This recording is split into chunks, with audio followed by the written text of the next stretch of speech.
Assalamualaikum warahmatullahi wabarakatuh. Sampurasun. Perkenalkan, nama saya Winnie Nurlailawati. Saya sebagai guru pembimbing literasi numerasi pada tahun 2025 di SD 1 Pasileti, Kecamatan Cimenyan, Kabupaten Bandung.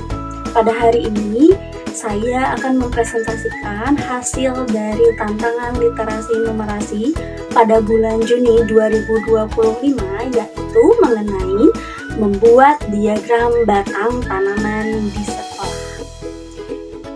Apa itu diagram batang? Diagram batang merupakan bentuk penyajian data yang berbentuk persegi panjang atau berbentuk batang.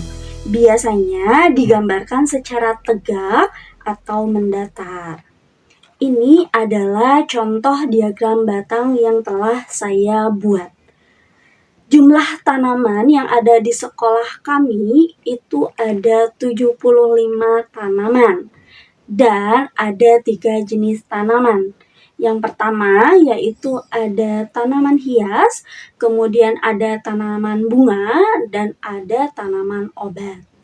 Ini adalah hasil dari diagram yang telah saya buat sesuai dengan jumlah tanaman yang telah dikumpulkan.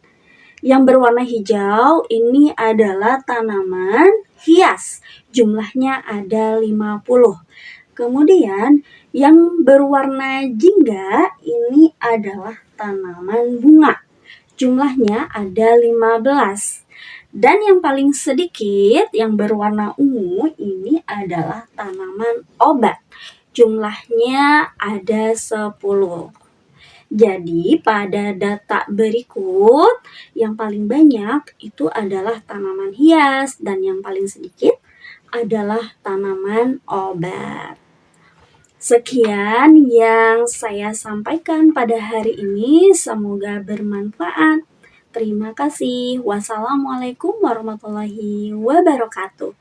Salam literasi anak Yas.